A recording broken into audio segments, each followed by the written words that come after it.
অমৃত রাওকে আমি সামনে আসার জন্য আহ্বান জানাচ্ছি। সেক্রেটারি নাদিয়া কি আছে? আচ্ছা, সাধারণ শিক্ষার্থীদের ব্যানারে আমাদের যারা আছে ভাই, বৃষ্টিতে একটানা এখানে 3 ঘন্টা ভিজেছি, বৃষ্টি আসছে এটা বলে লাভ নেই। একটানা 3 ঘন্টা বৃষ্টিতে ভিজেছি এখানে বসে। আচ্ছা দাঁড়ান, ওয়েট করেন একটু। আমি আহ্বান জানাই ভাই, আপনাদেরই তো সব ক্রেডিট, আপনাদের ক্রেডিট দিচ্ছি আমি। অবশ্যই আমি আহ্বান জানাচ্ছি, এখানে জায়গা থাকলে আমার সাধারণ শিক্ষার্থী, প্রত্যেকটা শিক্ষার্থীকে আমি এখানে দাঁড় করাইতাম, কারণ সবার ক্রেডিট আছে। আমি কৃতজ্ঞতা জানাচ্ছি আমাদের ইলেকট্রনিক্স মিডিয়ার আমার যে সমস্ত ভাইয়েরা,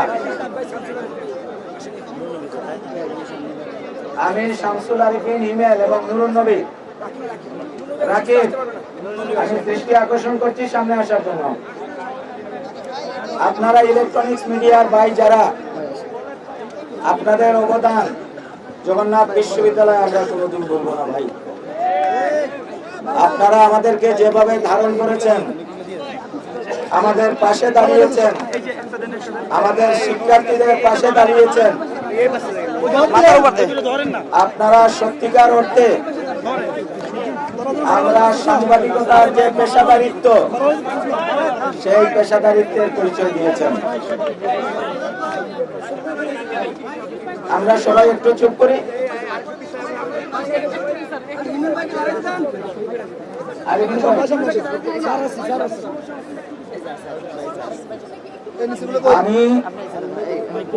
আমি অত্যন্ত সংক্ষিপ্ত ব্রিফিং করব। আপনারা গত 3 দিন একটানা আমাদের অনেক বক্তব্য আপনারা প্রচার করেছেন। যে কোনো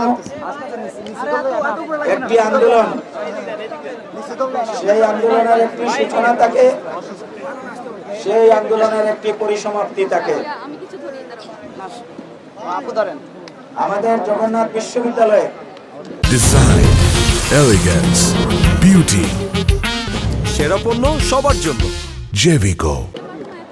বঞ্চনার যে ইতিহাস, সেটা আজকে শুধু বাংলাদেশ না, সারা বিশ্বের লোকজন জেনে গেছে।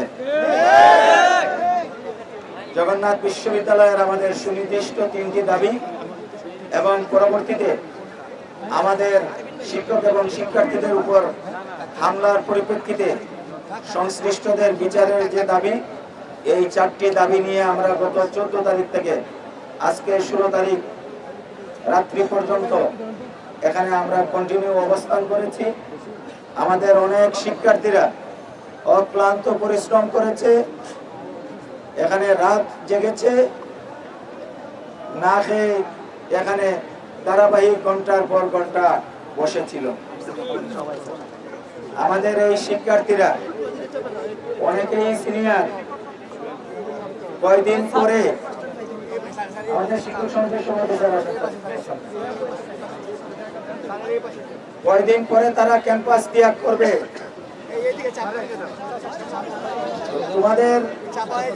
তোমাদের যারা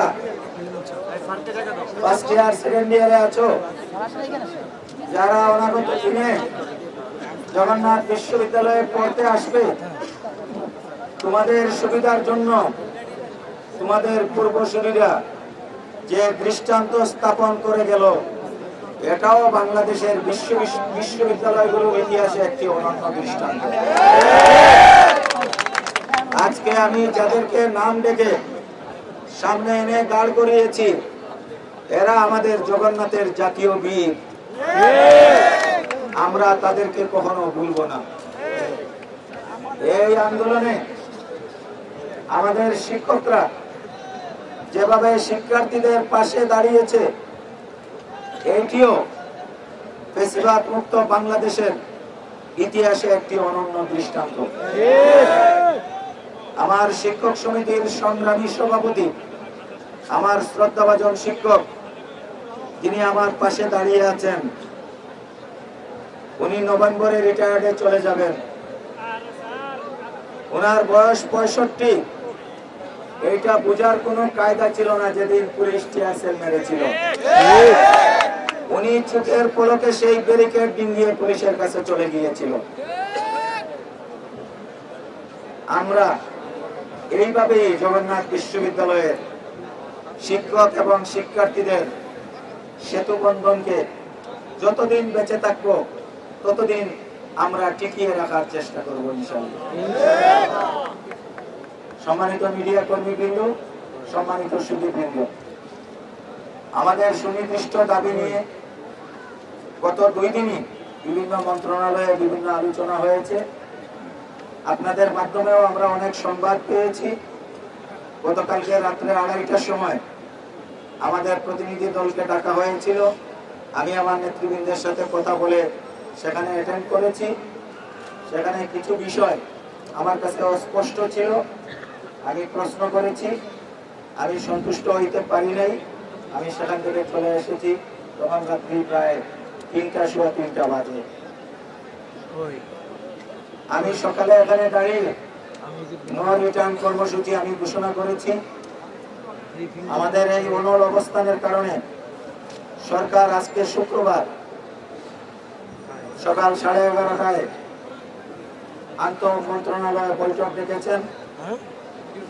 আমাদের প্রধান উপদেষ্টা লিলি হালাল বিউটি শপ, বিএসটিআই কর্তৃক সনদপ্রাপ্ত দেশের প্রথম হালাল বিউটি শপ। দীপ্তিময় উজ্জ্বল ত্বকের জন্য আমাদের সংশ্লিষ্ট অর্থ মন্ত্রণালয়, আমাদের শিক্ষা মন্ত্রণালয়, আমাদের পরিকল্পনা মন্ত্রণালয় এবং আমাদের কনসার্ন অথরিটি হিসেবে আমাদের ইউজিসি, তাদের মধ্যে একটি বৈঠক হয়েছে।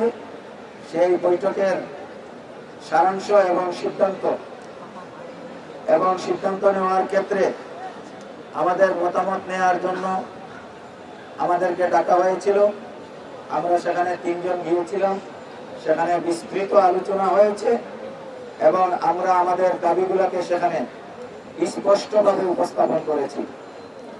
বাংলাদেশে অনেক বিশ্ববিদ্যালয় আছে, মঞ্জুরি কমিশনকে সকল বিশ্ববিদ্যালয় দেখতে হয়, এটা আমরা জানি। আমরা তাদেরকে বোঝাতে সক্ষম হয়েছি অন্য 20-30টি বিশ্ববিদ্যালয় আর জগন্নাথ বিশ্ববিদ্যালয় এক নয়। সুতরাং আমাদের নিট বেসিস যে দাবি ছিল, সেই দাবির প্রতি সরকার সহমত পোষণ করেছেন এবং শুধু সহমত নয়, আমরা অতীতে করব হবে এটা বহু দেখেছি। আমরা এটাতে বিশ্বাস করি নাই এবং করিও না। বাস্তবিক করতে আমাদের দাবির বাস্তবিক প্রতিফলন সেটা আমরা ঘটাতে সক্ষম হয়েছি আলহামদুলিল্লাহ। এবং আমাদের যে দাবিগুলো ছিল, আমাদের প্রত্যেকটি দাবি আলহামদুলিল্লাহ পূরণ হয়েছে।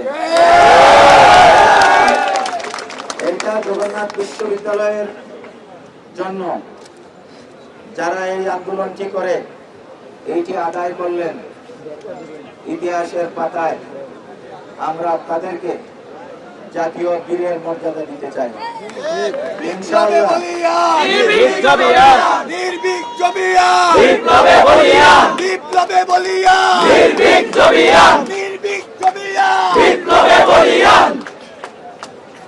আমরা জুলাইয়ের 1 তারিখ থেকে যে বাজেট আসছে, সেই বাজেটেই তার বাস্তব প্রতিফলন দেখব। আমাদের অস্থায়ী আবাসনের ব্যাপারে সুনির্দিষ্ট সিদ্ধান্ত হয়েছে। আমাদের আরো যে সমস্ত দাবি ছিল, আমাদের দ্বিতীয় ক্যাম্পাসের প্রায়োরিটি বেসিস কাজের অগ্রগতি এবং কাজের অন্তর্ভুক্তি সরকারের প্রকল্পে, তার চেয়েও আমরা ইনশাআল্লাহ একটু বেশি অগ্রসর হয়েছি, সেটুকুই বলবো। আমরা এতে সন্তুষ্ট। আমরা আসার পরে আমাদের স্টেক হোল্ডার যারা আছে, আমাদের ছাত্র প্রতিনিধি যারা আছে, আমরা সবার সাথে কথা বলেছি। আলহামদুলিল্লাহ এই অর্জনে আমরা সবাই সন্তুষ্ট। আমরা আজকের এই মঞ্চ থেকে ব্যর্থহীন কণ্ঠে আরেকটি ঘোষণা দিতে চাই। সুস্পষ্ট বাস্তবায়ন হয়েছে, আমরা সন্তুষ্টি প্রকাশ করেছি। তারপরেও যদি কোনো প্রকারের কোনো পরিমসি এবং নয়সয় এবং আন্দোলনের পরিভাষায় বুঝুন বাজুন এইটা যদি পরিদৃষ্ট হয়, আমরা ইনশাআল্লাহ যে অভিজ্ঞতা অর্জন করেছি আমরা ঘরে বসে থাকবো না। আর এর ধারাবাহিকতা, এর পরবর্তীতে যত বাজেট প্রণীত হবে সবগুলাতে ধারাবাহিকভাবে যেন পূর্ণ থাকে এবং সেটা থাকবে, আমরা সেই দাবি জানিয়ে এসেছি এবং আমাদেরকে সেটাও আশ্বস্ত করা হয়েছে। তো এই অর্জনের পরে আপনারা যারা গত 3 দিন আমাদেরকে সর্বাত্মকভাবে সহযোগিতা করেছেন, আপনাদের সকলের প্রতি আমি আমার ব্যক্তিগত পক্ষ থেকে, আমার শিক্ষক সমিতির পক্ষ থেকে, আমার জগন্নাথ বিশ্ববিদ্যালয় পরিবারের পক্ষ থেকে, আমার ছাত্র নেতৃবৃন্দের পক্ষ থেকে, জগন্নাথ জমি ছাত্র ঐক্য সেই ছাত্র ঐক্যের পক্ষ থেকে, সাধারণ শিক্ষার্থীদের পক্ষ থেকে, আমার সাংবাদিক সমাজের পক্ষ থেকে আপনাদের সকলের প্রতি কৃতজ্ঞতা জানাচ্ছি। এবং আজকে যেহেতু আমাদের দাবি বাস্তবায়িত হয়েছে, পূর্ণ হয়েছে, তো আপনারা যারা কষ্ট করে আজকের প্রোগ্রাম করেছেন আপনাদের সকলকে আমি আবারও ধন্যবাদ জানাচ্ছি এবং আমাদের চলমান আজকের এই আন্দোলনের পরিসমাপ্তি ঘোষণা করছি। আপনাদের সকলকে অসংখ্য ধন্যবাদ। দাবি বাস্তবায়িত হয়েছে, তো কমপ্লিট শাটডাউন করার দরকার নেই, কালকে থেকে আমরা আমাদের ঘরে ফিরে যাব। ধন্যবাদ।